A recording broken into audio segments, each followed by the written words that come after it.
Good morning, morning. Today is Sunday, December 7, 2025. Let's start by making aspirations by saying the Four Measurables prayer. May all beings have happiness and the causes of happiness. May all beings be free from suffering and the causes of suffering. May all beings not be separated from the happiness that has never known suffering. May they rest in equanimity, free from attachment, anger, and aversion. All right. So I'm going to read something, and Victoria is going to speak a little bit, and we'll sit and do a few questions. This is from Garchen Rinpoche. We were talking about karma last week, karma, in terms of cause and effect, causes and conditions, dependent, arising, that, nothing arises out of nowhere. Everything arises from previous set of causes and conditions.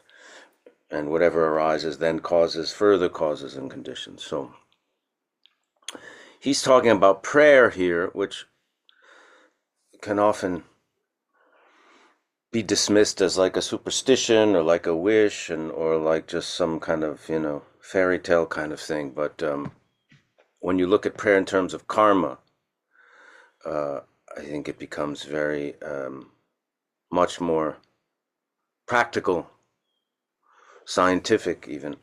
So this is what he says. I believe in the power of prayer, just as the Buddha said, the world is driven by causes and conditions. So he's equating the power of prayer with causes and conditions, which are very practical things. Among all causes and conditions, the most powerful is the mind, which is our motivation.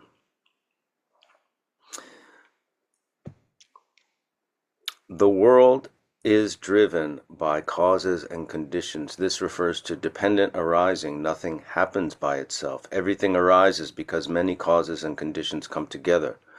For example, a flower blooms because of soil, water, sunlight, temperature, and time. A peaceful mind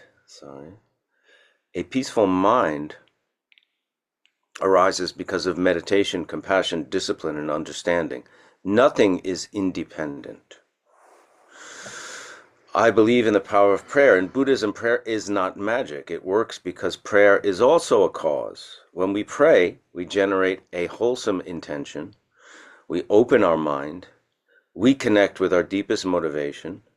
We create positive inner conditions. Prayer functions like planting a seed. Among all causes and conditions, the most powerful is the mind. This is the heart of the teaching.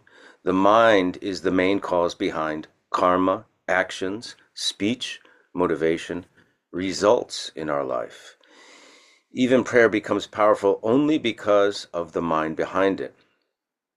Pure mind makes a prayer strong. A selfish mind makes a prayer weak. That's really important. So the mind is the root condition, which is our motivation. Motivation equals intention equals the direction of the mind. In Buddhism, intention is the root of karma.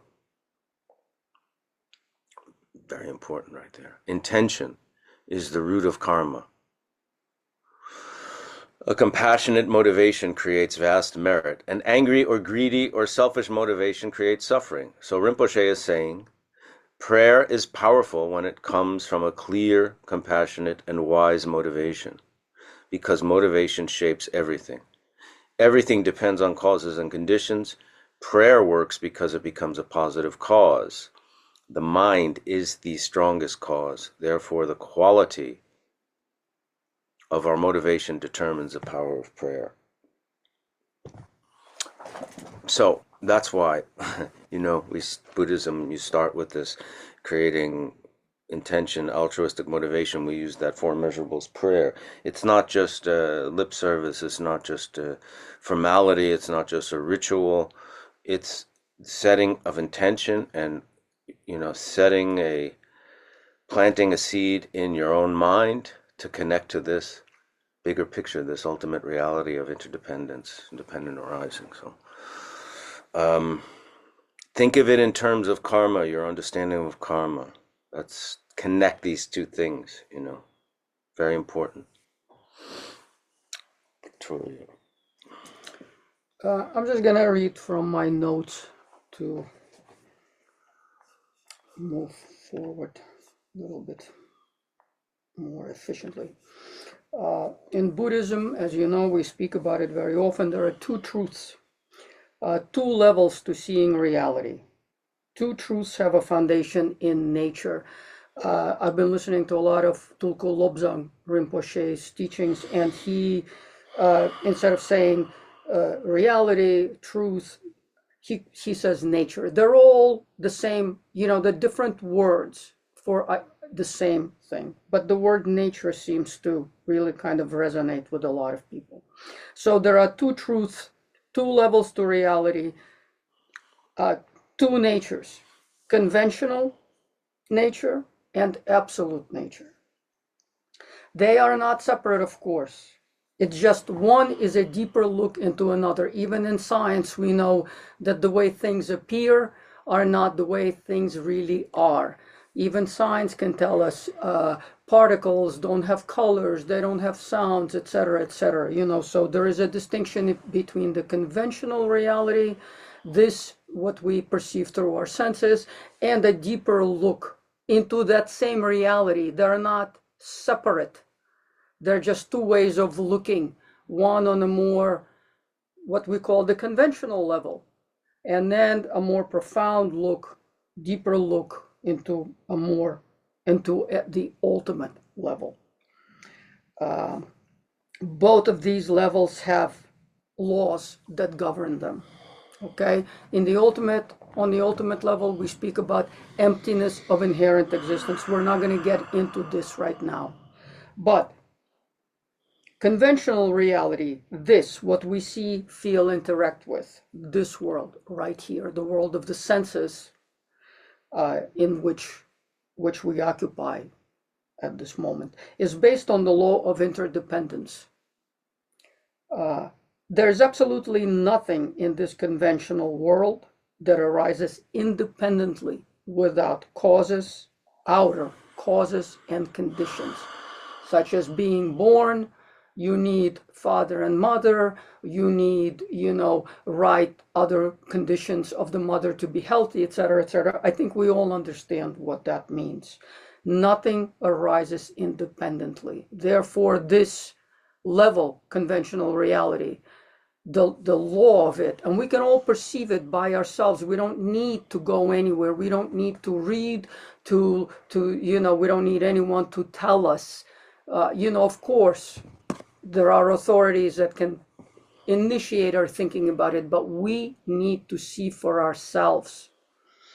Conventional reality is based on causes and conditions, interdependence. The one word for it is interdependence. Nothing can arise on its own. It arises only in dependence on causes and the right conditions. You want to grow a tree, you have to have a seed. You need to have the soil. You need to have the sun. You need to have the water, etc., etc., etc. Everything is connected to infinite other things, depends on them. This is conventional reality, truth of conventional nature. Interdependence is a way of speaking about outer experiences, like I just spoke about growing a tree or a plant. I think that's clear. A tree, and karma, cause and effect. When we use word karma, we're speaking about internal level of what arises. These are different words, but pertaining to exactly the same level of conventional reality. I mean, we can interchangeably use interdependence or karma, cause and effect. But I think for the sake of clarity, it's just easier to understand interdependence as arising on the outer level, karma, cause and effect as things arising from within our mind, our emotions, etc. Two words, two names, same identical law. Everything is linked to something else, arises on the basis of something else. Nothing is left to chaos. There is nothing left to chance. It is difficult for us to see the infinite interconnection. So often we kind of like to fantasize, that if I say a hurtful word, it'll just dissipate, disappear, not be connected, not produce any kind of negative results. But that's just fantasy. That's ignorance. On an outer level, an apple seed will not produce an orange tree. Likewise, from the basis of a negative mind, clouded by negative emotion, please don't expect a positive result to arise. Positive result like happiness. A tree of happiness will not arise from the seed of anger or jealousy or selfishness. And I think that is clear. If you have a difficult person in your life or a difficult body with illness, we have to look internally to understand the causes and conditions from which these arise. We should not keep on fantasizing childishly that these are just bad luck. This is just, by chance. There is no such thing in the universe as chance or luck. That's ignorance. Again, that's just ignorance. That's not knowing the law of reality, of interdependence of causes and conditions, karma causes and conditions. So we have to look internally at ourselves to understand the reasons for these particular results. Don't let your mind wander ignorantly, citing blame and grudges, as if anything external can produce your internal result. You are the seed, we are the seed, and the gardener of everything that pertains to our individual reality. We really need to meditate on this to have real certainty, not just use labels and not just say, oh, karma, cause and effect, oh, interdependence, oh, I know, and be stuck with these stupid labels that we don't really understand. It's like just adding more confusion, more words, more, books into the library, none of which really play a part in how we conduct ourselves, in how we perceive things, in how we act through the three doors of body, speech, and mind. We really, really need to understand directly, through direct experience, that nothing in this world arises independently of causes and conditions. And that's another way of saying it is karma, cause and effect. Conditional nature, or conventional nature, or existence, is this level of reality we live through our senses on a physical level. And it goes along with the conventional mind, conventional thinking that is based on conceptual structure. Subject and object, subject here, object there. At the basis of this conceptual dualistic experience is a notion of an I, an identity. All our concepts are based on a notion of an identity. This is an apple, this is an orange. This is me, this is Michael. This is conventional truth. This is conventional reality. We have a false feeling based on this labeling of identity. This is me, this is Michael, this is orange, this is apple. That our mind is encapsulated into a vessel of our body. And it is invisible and imperceptible to others, that it is separated from them by some invisible wall of privacy. But this is like the furthest thing from the truth, because again, we're thinking reality is interdependence. There is nothing. This notion of the I, my activity in the world, everything that I do, say, feel, arises interdependently with everything else.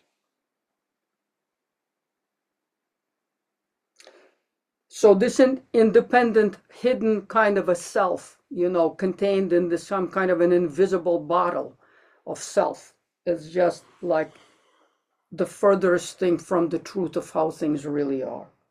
And please think of the law of interdependence and meditate on it intensely until you really know how things operate on this level in the world.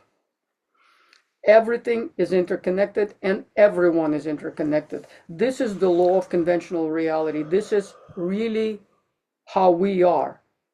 We have one reality that we all share. We have to really make that direct experience for ourselves in meditation. There's no existence in the bottle. That's just ignorance. It's an illusion. When I speak from anger as the basis, or from jealousy, or from attachment to the self, I'm right, he's wrong, I'm good, he's bad, this kind of baby talk, my mental energy spills into the world, and it always and unfailingly generates effects. We call that karma, and another word for it is suffering. Suffering. This is why it's so important to speak about it. So important to understand it directly, exactly, precisely, with clarity. Because we always think, why do I have this painful body? Why do I not have enough? Why does somebody else live in a bigger house? These kinds of things. Why do I have suffering? We have to understand the source of this suffering. The source of this suffering is my mind. And that's why we really, really have to sit and meditate and understand it directly, make a direct experience. So when we come out of this direct experience, when we put our eyes and our senses onto the world, we're not doing it as babies anymore. We wake up from this dream of delusion and understand that we have caused the things that now we experience in terms of suffering. Or in reverse, if things came from a virtuous mind, from a virtuous seed, from planting the seed of positivity, we get the tree of happiness. From planting the seed of negativity, we get the tree and the fruit of suffering. We need to understand this directly.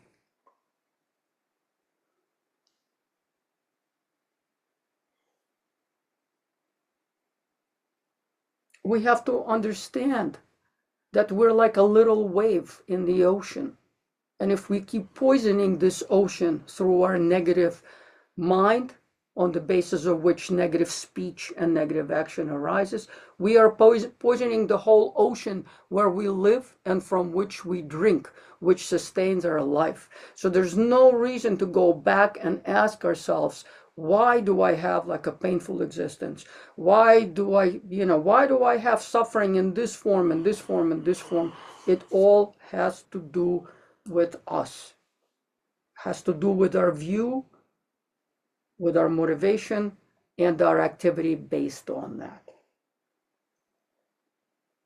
In simple terms, suffering is putting an apple seed into the soil, hoping for oranges to arise in the spring. That's what ignorance is, and that's what suffering is. Because we want oranges when we plant a apple seed. That's really like the wheel, the mechanism of suffering. Our hopes and fears. We want to deposit something into the soil. We want to give somebody something painful, say painful words, ugly things, and we want them to smile at us and love us and give us beautiful things back. It's ignorance. So if we desire happiness, we always have to look at our own mind. And I'm going to read in a minute from the 37 Bodhisattva practices. Please make sure that your mind, my mind, awareness is not lost in projections of hopes and fears 24/7. Rather, please make sure to check the real situation of here and now by looking inside. Is there rigidity of opinion? Is there holding on to grudges and hopes and expectations of desired results?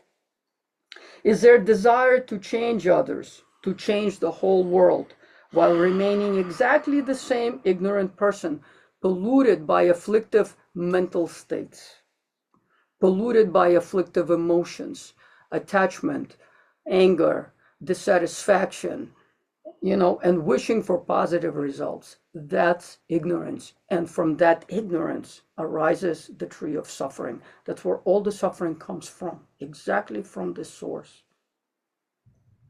This hope of changing others, like I'm right and he's wrong, and I want him to change and be a good person. But we're not understanding why that difficult person even arises in front of us to begin with.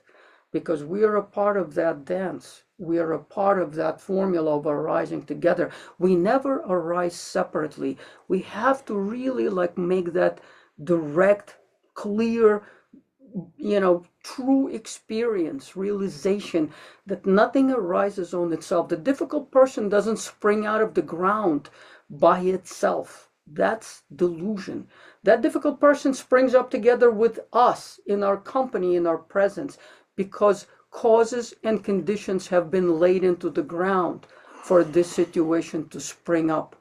So we have to be present to that situation, to that reality, with clarity, with understanding, interdependence, karma, cause and effect.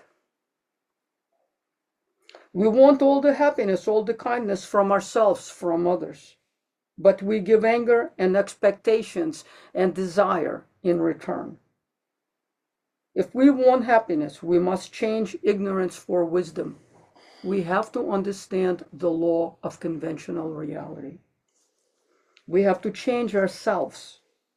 If we want a healthy body, we must change ourselves. If we want happiness, we have to change ourselves. Please think on this and meditate on this. It's very liberating.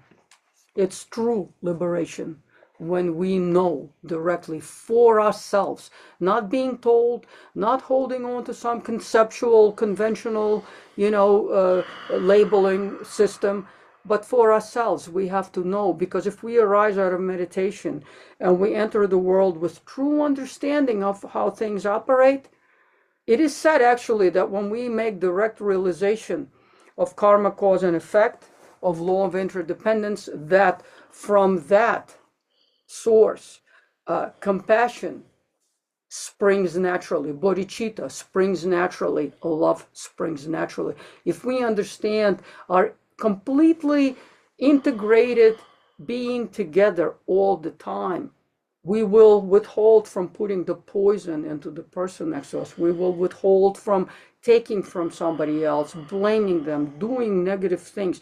We will arise and enter the world, with pristine awareness, with our wisdom intact. And we don't have to look anywhere else for that. We have the wisdom and goodness is internal. Nobody's going to bestow it on us. Even the Buddhas cannot take away our afflictions and give us wisdom. That's the thing of Buddhism. They can show us. That's why we refer to them as guides. Our teachers are guides. They are the objects of greatest veneration and love, because they're like the doctors who cure us from blindness. They can open our eyes, they can show us, but the work has to be done here by us. I just want to read to end this, of the 2 points of the 37 Bodhisattva practices. Number 35, when disturbing emotions are habituated, it is difficult to overcome them with antidotes. By arming oneself with antidotal weapon of mindfulness to destroy disturbing emotions such as desire, the moment they first arise. That's the key. The moment they first arise, bringing the awareness into each and every moment. Consciousness is moment by moment. So being present in every moment of consciousness, not going like insulting someone and then going home and saying, oh, I did this and maybe he didn't notice it. No, bringing awareness into moment by moment. That's what consciousness is, moment by moment. That is the bodhisattva conduct. So we train by bringing awareness moment by moment, so that when the negativity arises or ignorance arises, like when we think, well, we're disconnected from that person, so if we scream at them, nothing bad will happen to us. If we bring awareness, we bring our wisdom moment to moment, negative things will not arise. All we have to do really in this life is to make sure that from our side, negativity is not cultivated, not relied on, and not spilled into the world day and night. We cannot answer for anybody else. We can only answer for ourselves. But as far as answering for ourselves, we have to do that day and night, all the time. Even when we sleep, we have to have awareness. But especially, when we're in the world with others, our view, and based on our view, like if we understand interdependence, karma, cause and effect, our body, speech, and mind will be all good. We won't be doing wrong things. That's why we have to sit, meditate, and then get up and walk into the world with awareness. And then from awareness, based on awareness, speak and do things. And then the last thing, this is, the rule, number 36, Bodhisattva practice. In brief, whatever conduct one engages in, one should ask, what is the state of my mind? What is the state of my mind? Being in presence of this awareness, what is the state of my mind? Moment by moment by moment by moment, before we speak, before we do, even when we think, looking into our mind, asking, what is the state of my mind? Because like Rinpoche, the quote Michael read from Rinpoche, it is on the basis of the state of the mind. It is on the basis of the mind that negative actions, negative speech and negative action arises, or positive speech and positive action arises. And that in turn is a result for happiness or suffering. So when we know the state of our mind, we can, bring our speech and our conduct to that state of the mind, being based on clarity, on wisdom, on compassion, we will have happiness. These are the seeds for happiness. If our state of mind is negative, please don't expect anything but suffering. That is suffering. These are the seeds and the causes and conditions of suffering. And so accomplishing others' purpose through constantly maintaining mindfulness and awareness is the Bodhisattva's practice. Why accomplishing others' purpose? Because we always arise together with others. And when we move away from egocentric mind of stupidity, of wanting happiness only for ourselves while we're sowing discord and negativity and giving pain to others, hoping for happiness is just the stupidest thing we can possibly do. So if we do want the tree of happiness to blossom, we have to sow the seed of wanting happiness for others. There is no other way, and that's why we practice the Bodhisattva conduct in this world. The Bodhisattva conduct, the Bodhisattva mind is the thing that destroys the ignorance of selfishness and attachment and the other afflictions that arise on the basis of it. Thank you. Okay, well, let's sit. We'll not do a whole review. I think most of you were here last week. There's other reviews on the archives in the YouTube meditation with Michael Imperioli on YouTube. So we sit cross-legged or in a chair, back straight, feet on the floor if you're in a chair. If you're both for the chair and the cushion, we use a cushion to keep our hips in line or above our knees. Keep strain off the back. Back is straight but relaxed. Shoulders relaxed but erect. Head is slightly tilted, kind of in the same angle as the bridge of the nose. Hands, you can have them on your knees like this. You can have them like this. Some people do this. Resting on the knees or in the lap. However you prefer. Mouth is closed lightly, teeth are apart, tongue where the upper teeth meet the roof of the mouth. Breathing through the nose unless you can. Eyes open, gaze lightly resting on whatever's in front of it. Breathing normal breaths, relaxed breaths. Let's do 3.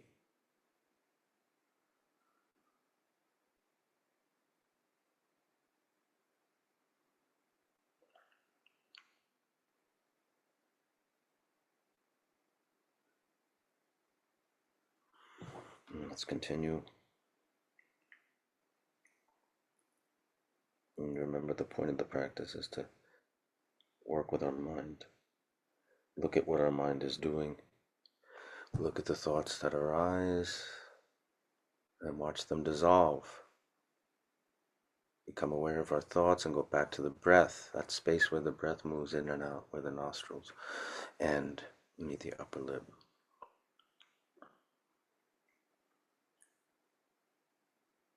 It may help you to focus your attention here.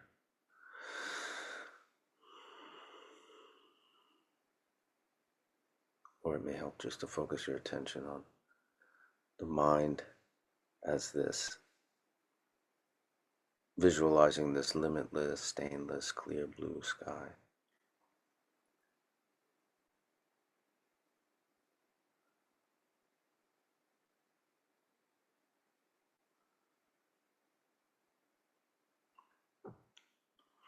And when you're aware a thought has arisen, you say back to the breath, focus your attention again.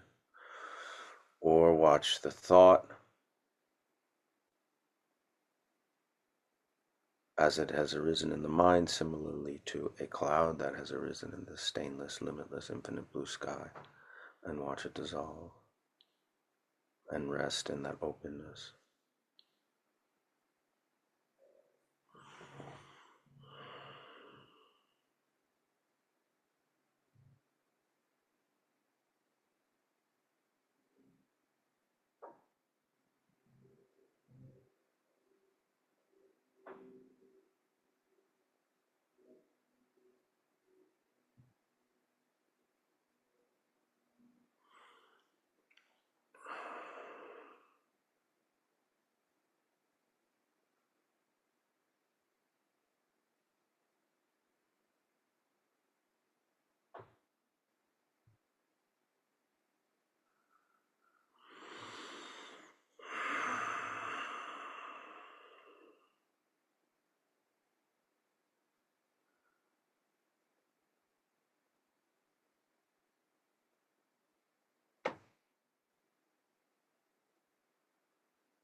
Back to the breath.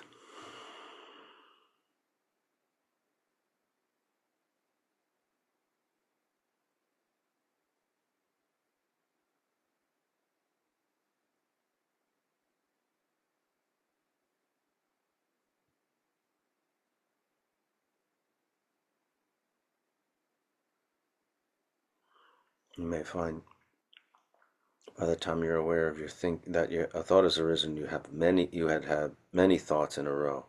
That's fine. Just become aware of the thought. Apply the technique again and again.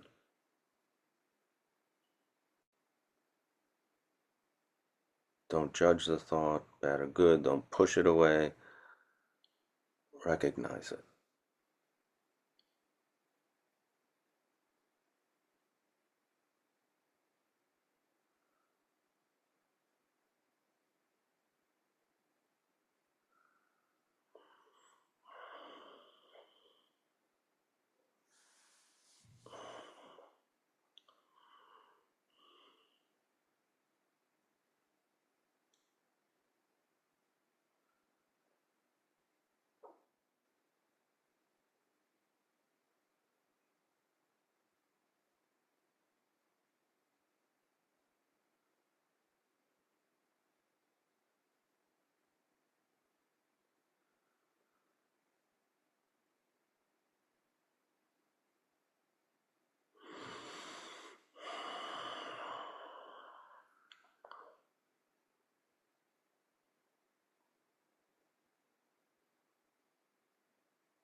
Back to the breath.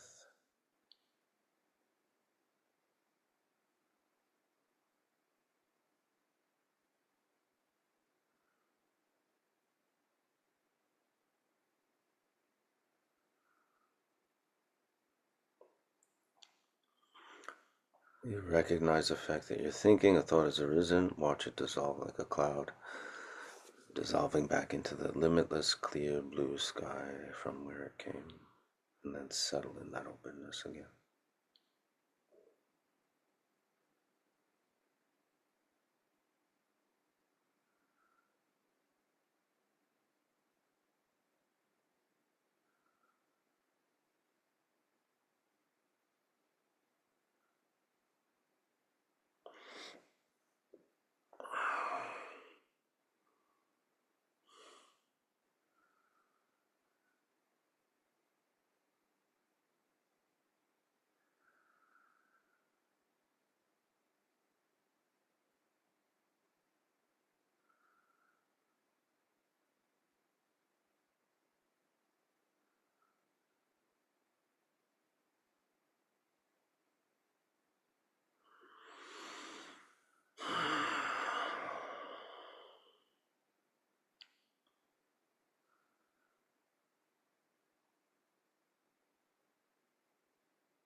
Okay, we'll take a few questions. What could be an angry motivation? Well, it can be anything as extreme or gross or coarse as like wishing your neighbor who's your enemy to drop dead. I mean, it could be something, as you know, extreme as that, or it could be something simple where you do something, you're invited somewhere with some friends or family and you don't want to go, and you go with a resentment in your mind or anger that what you really wanted to do today you're not able to do. So you go with a mind of anger that you're doing something you don't want to do, and that what you contribute to that situation is, bringing this negative emotion into occasion that can be joyous, and moving and uplifting for everybody there, and you're bringing, like, gumming up the works there because of, the negativity that you're bringing to it. It's really examining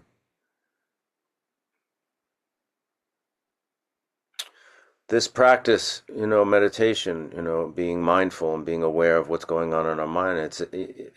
At every moment there's a choice, There's a choice in how I answer your question, right? I can choose to do it in a way that's, black or white. You know what I mean? There's a choice. There's a choice you made in the way you wrote the question. Your intention behind it, what you want to say. I think it's, the quote that I read from Rinpoche and Victoria's explanation, the thing to keep in mind is that, it's up to us what that motivation is going to be. It's up to us to choose how we're going to engage with the world, with ourselves, with this interdependent world that we exist in. And I just want to add that on a very, very subtle level, if you meditate, if you take it to the point of where you say, I want to really understand this, truly understand it, not on some conceptual blah, blah, blah level, but truly know it directly for oneself, because only our mind can have that eureka moment. Oh, I get it. We have to do the work. But on the very subtle level, every single concept has attachment, aversion, and ignorance, right?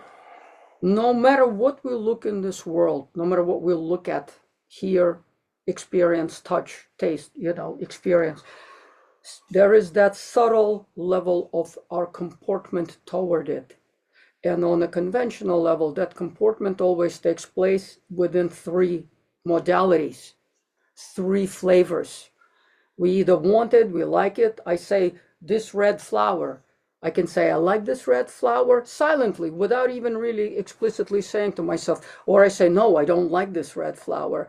Or you can say, I don't care about this red flower. Ignorance, the I don't care idea.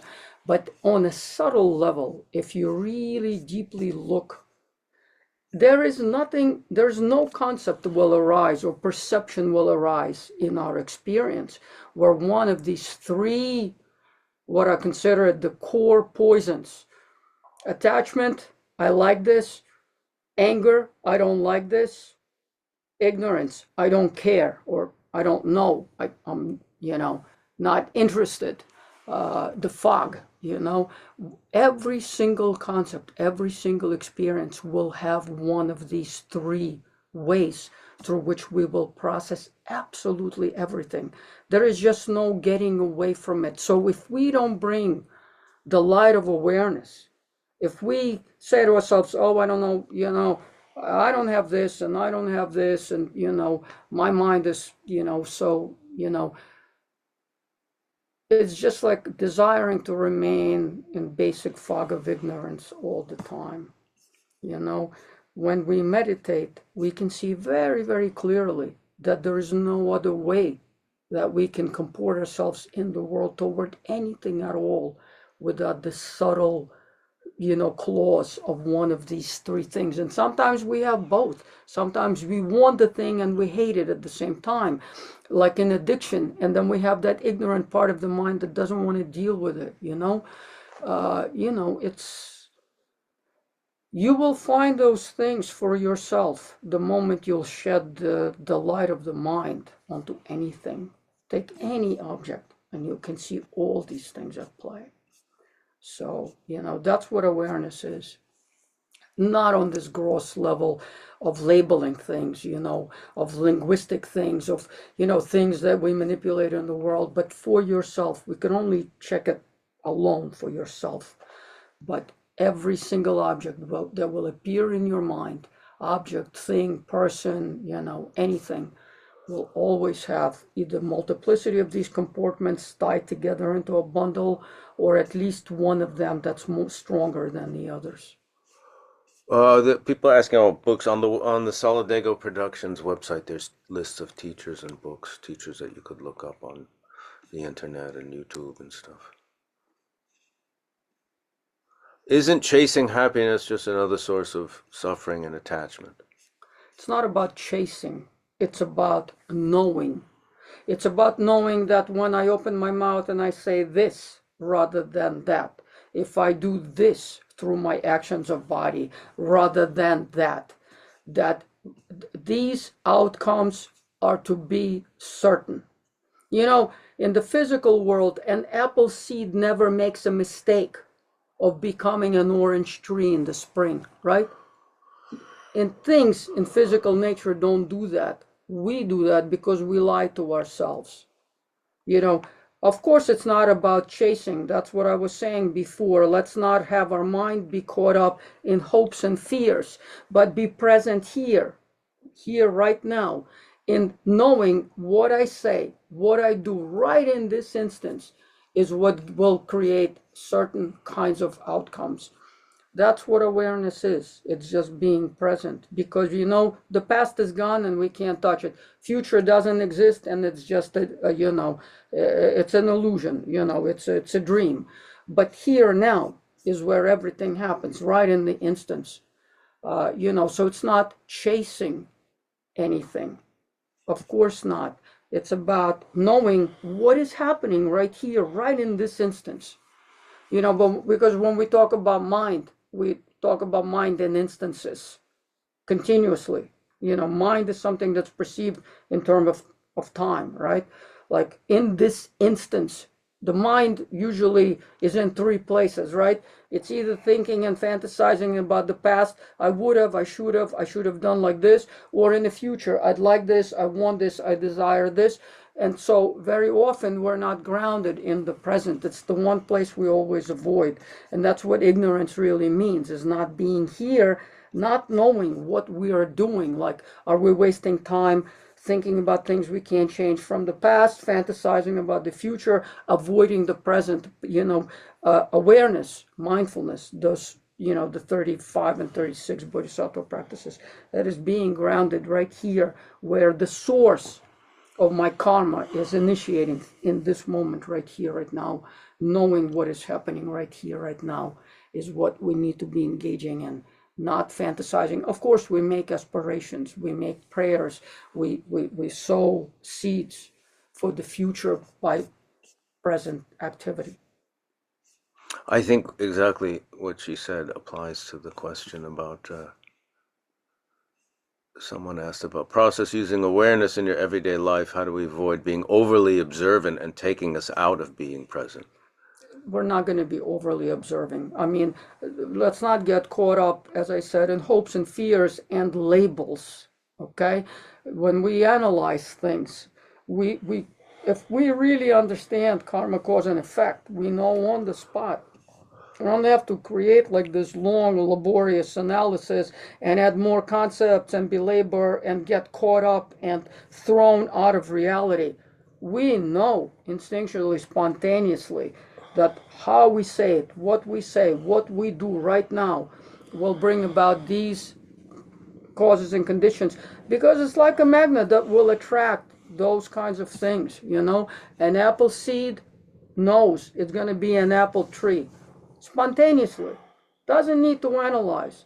An orange seed knows it's going to be an orange tree and never makes the mistake. And so we have to get to that point of not making the mistake. We have to know when things arise out of virtuous mind, and we first have to know what a virtuous mind is, of course, rather than negative, the usual habitual state of mind of selfishness, all happiness for me, nothing for them. I want them to give me everything, while I, for myself, will just be the recipient. Understanding and knowing and moving away from that habitual mind of negativity, of, ignorance.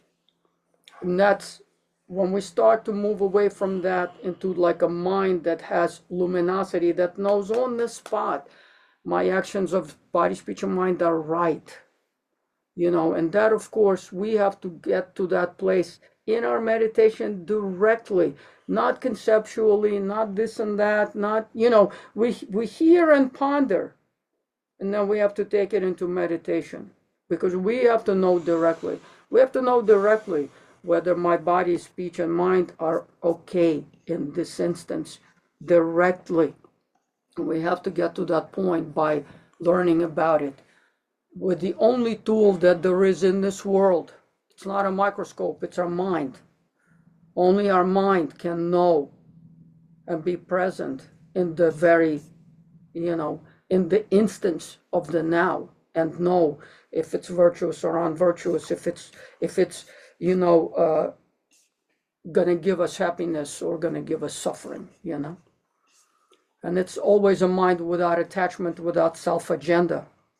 So it's not about chasing happiness or, fantasizing about happiness. It's about knowing that this seed of positivity, no matter what the outcomes are, will still be a positive result, because at least, in the least, I haven't created negative karma.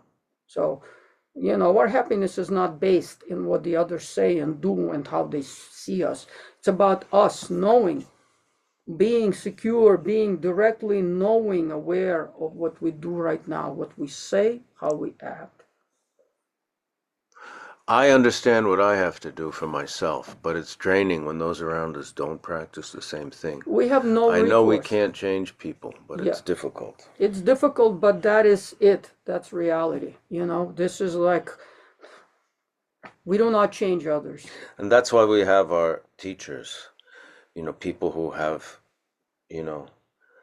tread this path and have realized this, realized their nature of mind, that you see them when you see people who, are teachers, who have transcended this.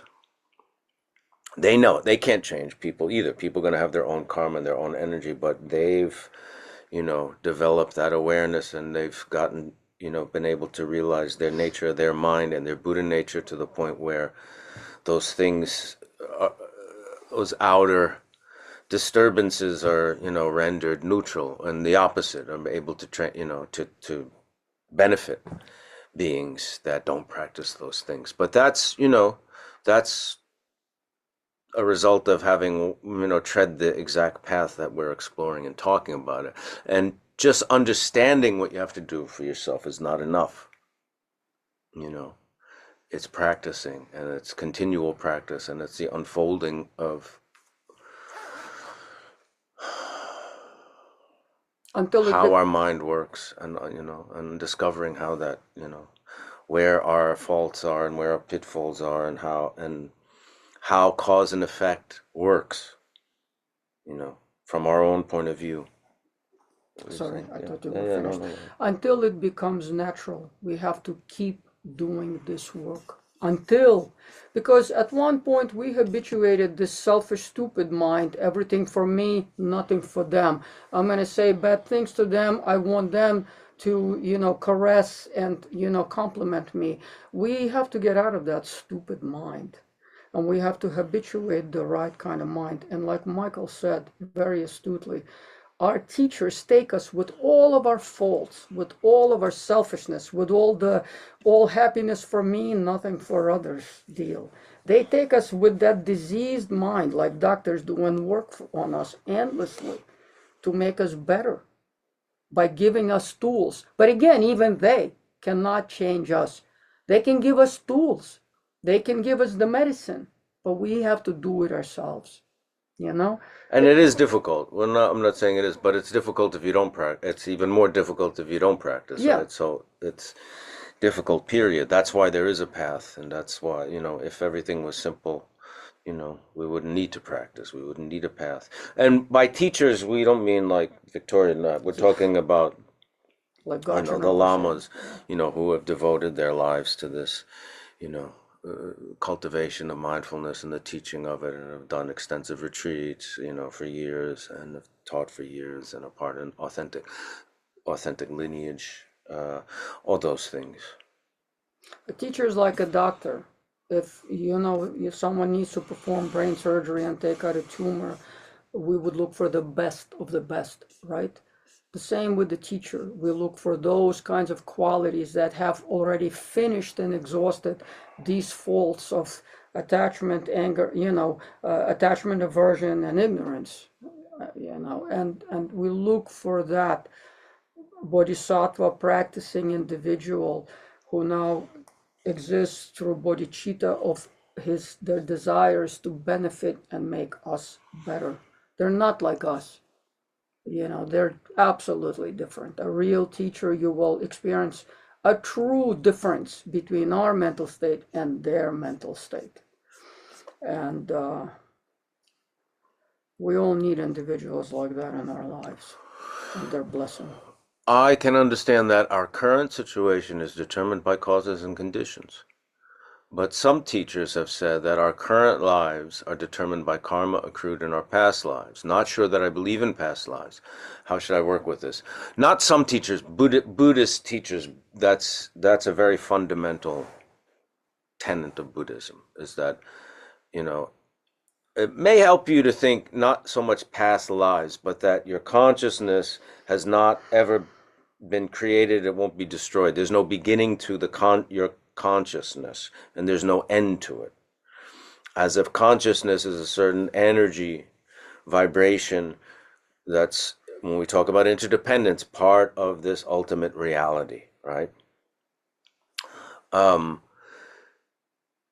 If you don't believe in a past birth, or rebirth, or things like that, then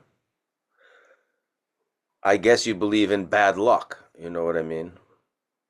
Or just random, uh, things happening randomly without causes and conditions. And that's a problem because everything is subject to causes and conditions. So maybe that would help you. And just saying, okay, whether or not I believe in past lives, I do believe that everything is subject to causes and conditions, period. See, if you say in your question, I can understand that our current situation is determined by causes and conditions. The only situation you can deal with is the current situation, right? I can't deal with, a year ago. I can only act now. I can't act a year ago. I can only act now. I can't even act my past life. I can only act now. So, if you really don't believe this or don't want to, or you've investigated and it just seems like something you can't really connect to, you can at least take responsibility for, the karma that your causes and conditions you're dealt with now, and the karma that you're going to create in the future. In some ways, it's the same thing, right? You still have to behave the same way if you still want, to not suffer, to not, bring negativity into how you interact with the world and things like that. It's basically the behavior is going to be the same. One of the best examples I've been given by teachers is that, like, if you have a candle, right, with a flame, and then you have a candle that's not lit, and you light the unlit candle from the first candle's flame, and you blow out the first candle, is that flame the same or different? And that's kind of the analogy I hear often from, like, past lives or consciousness, continuity of consciousness. In some ways it's the same, but in some ways it's different, right?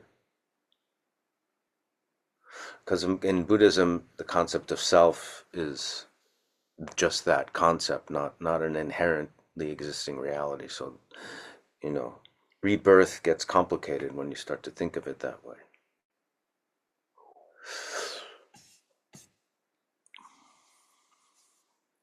People are asking, is Buddhism different from Islam, and how is it different from Hinduism? Yeah, go ahead. As I said, at the top of the, at the top of the meeting, I've been listening to a lot of Tulku Lobsang Rinpoche, and he uses, instead of reality and truth, he uses the word nature, which is actually a very good other way of speaking about, reality. What's important to understand in Buddhism, Buddha is not the basis of our Buddhist path. Our teachers are not the basis of our teacher of the Buddhist path. I am not the basis, he is not the basis. Nature, reality is. So when we talk about interdependence, we're not talking about anyone, anything.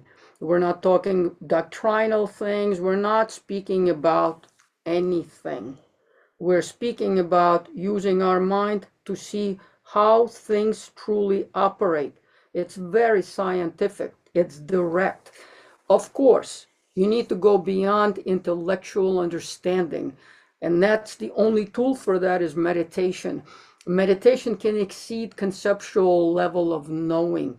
Meditation can go beyond this subject-object split, this, conventional level of mind. Mind does have layers.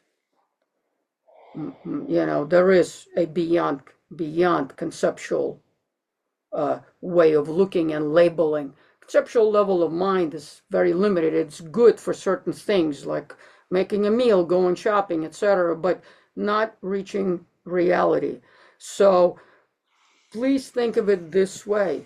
It's in Buddhism, the Buddha is not the basis of understanding reality.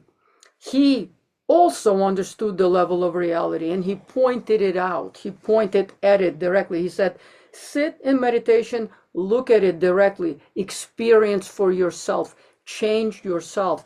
And that's the difference. You make the decision. What's the difference?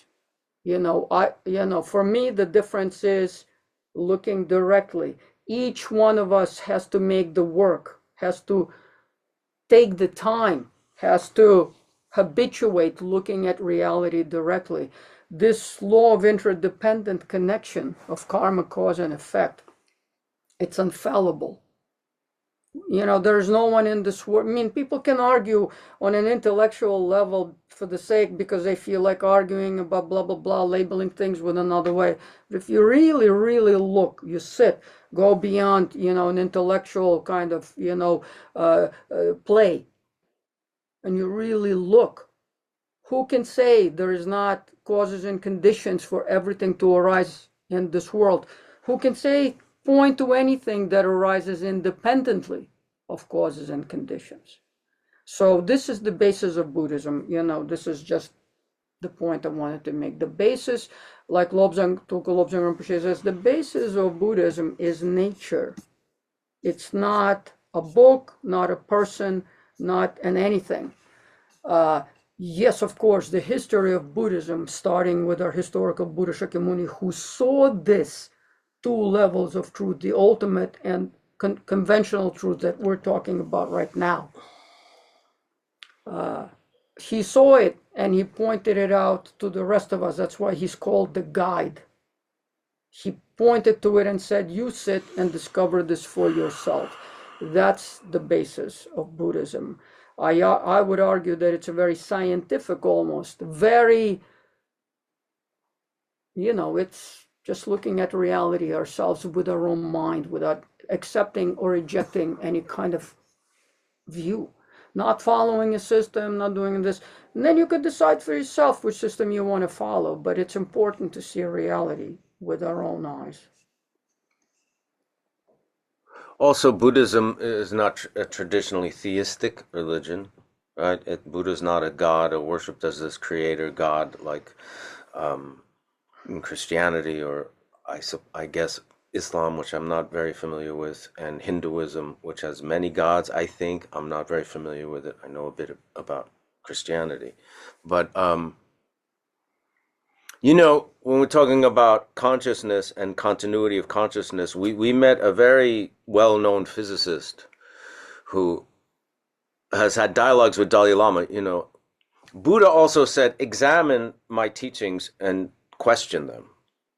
You test them out to see if they are real. He didn't say just take what I say because I'm Buddha, which is also a very important point. But and the Dalai Lama said, well, if science proves certain things to us infallibly, then we should accept it as Buddhists, which is a very interesting thing to say also. But basically, because the Dalai Lama believes that science, everything in science really supports Buddhism. It's very much that whole thing about interdependence, interconnectedness, very similar to quantum physics, quantum fields of energy.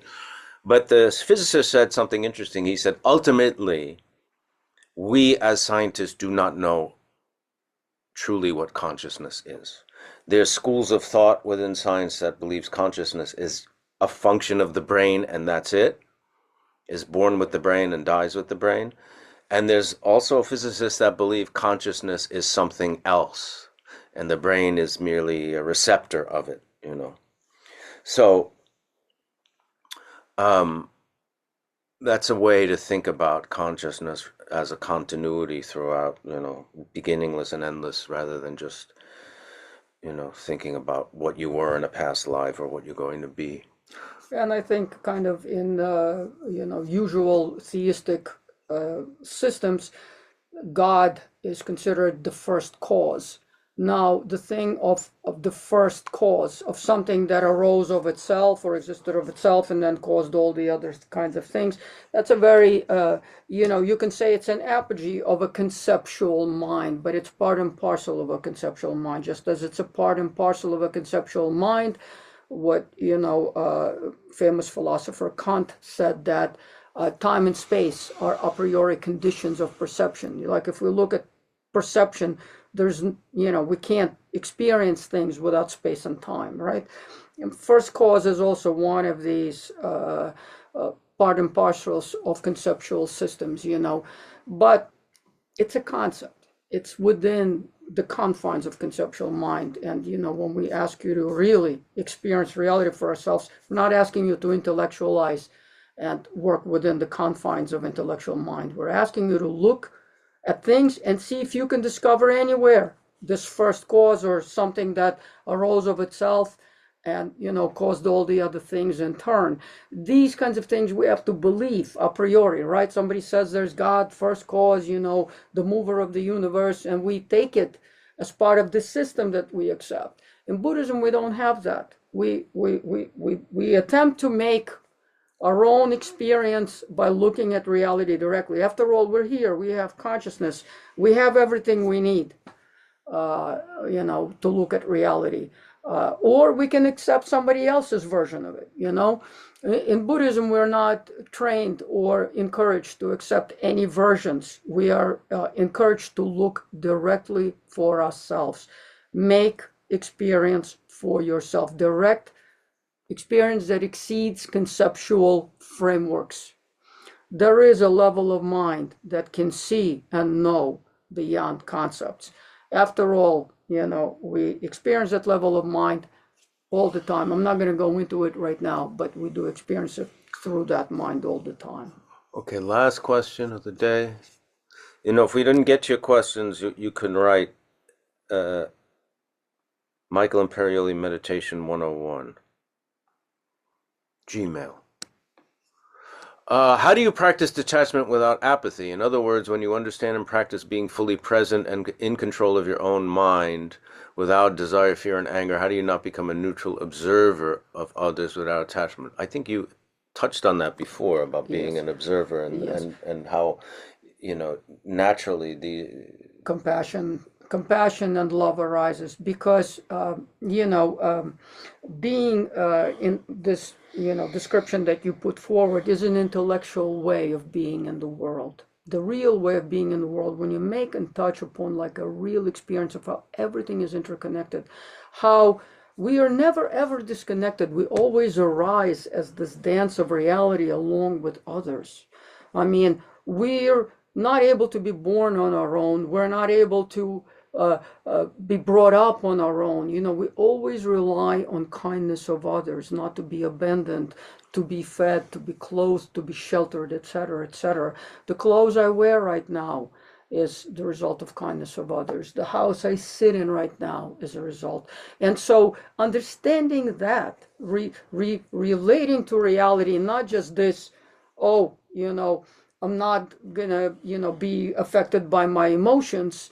And so it's a very important link as well to stop being, requiring flattery or wanting and desiring to hear only one kind of, language rather than the other kind of language, not to be criticized, but to be flattered, Yes, detaching from that, but that's just detaching from our own attachments. And that's a good thing.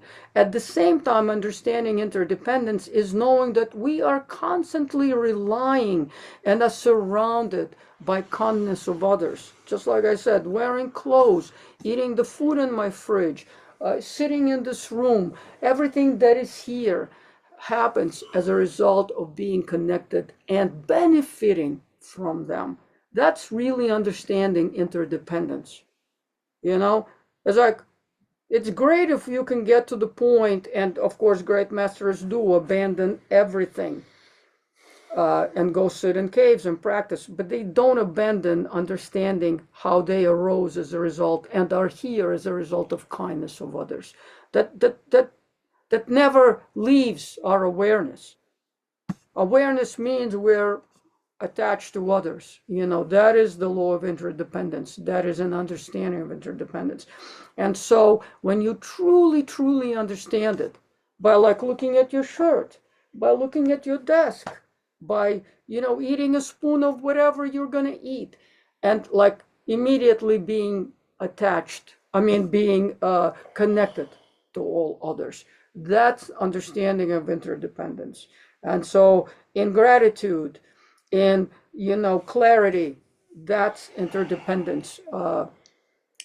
But that is a good point of starting to ease off on our hopes and fears, of expectations, of being attached to pleasant words, to pleasant things, rather than when sometimes we hear criticism. Of course, that's also part of interdependence. But seeing criticism not as this kind of like, I don't care what they say thing, but seeing, oh, this arose. Why does this arise? What do I need to do in response to that? What does it really mean? We don't leave the world. It's opposite. It's exactly the opposite. We enter the world with a bigger, greater awareness, where we are connected to all things, not disconnected because of this. What we try to disconnect from is our hopes and fears, our expectations of, our attachments to wanting pleasant things, and, having this fear, and aggressively not desiring negative outcomes. But in awareness, we receive both outcomes and we ponder them and we accept them. But we never leave the world when we understand interdependence. We actually enter it with love and bodhicitta. And that's the ultimate result. It's not, the result is not denigrating others and not caring about what they say and what they do and how they are. When we leave the world like that, all we do is solidify our selfishness and our ignorance, because we think we know better. So we're going to leave all this kind of, what do we mean by detachment? We have to detach ourselves from what binds us to things, which is our hopes and fears and ignorance, right? Our, I like this, I don't like this, I don't care about this. What binds us to the world is awareness. Yes, and remember that understanding something is different than realization. You know what I mean? It's like someone can explain to me how brain surgery works in an afternoon, and I can really understand, oh, that's how it's done, but nobody would want me operating on them. You know what I mean? It's like, this is why there's a path and why there's teachers and why there's vast amounts of teachings on Buddhism. It's not just this bit of 9-minute meditation that we do talking about, and developing awareness. There's secular meditation, lots of it, for whatever, relieving stress, you know what I mean, getting along with people, all those things. We're really introducing this from a Buddhist perspective, and that also entails, if you're a Buddhist, treading that path, following a teacher, and the teachings themselves, it's going beyond just, it's not just aware of what's going on in our mind, but how this mind exists in interdependence with, all of the sentient beings, as Victoria said, and, those other qualities of compassion and generosity, why those arise naturally when this kind of Buddha nature is awakened and realized. So we have to also be patient with ourselves. Just because I understand this today doesn't mean I'm not going to go out and be mad at somebody who steps on my foot in the subway, you know what I mean, or cuts in front of me online in the store. We're works in progress, and we're on this path. That's why we have our teachers as examples of beings who have brought this path, realize the fruition to this path. So be patient and be realistic about what to expect from yourself. Let's dedicate the merit. Again, to go back to what you're saying, this is another aspect of Buddhist teachings, right? We're dedicating the merit from this class, whatever positive energy, positive aspects have arisen from us practicing together. Now we're going to dedicate that merit for the benefit of all beings. So we're turning our mind towards this bigger picture. We're not just becoming aware of our thoughts, we are, but then we're also like, that's a positive action. Now we're going to take it a step further. Even though we can't really fully embrace maybe this interdependence with all sentient beings, but we're going to almost like fake it till you make it. Yes. Right? Acknowledge that exists, that interdependence, and now dedicate the merit from today's class for the benefit of all beings. By this merit may all beings attain the state of enlightenment and conquer the enemies of faults and delusions. May they be liberated from this ocean of samsara and its pounding waves of birth, old age, sickness, and death. Thank you. Thank you, Thank Nick, you, Nick, our producer. See you soon.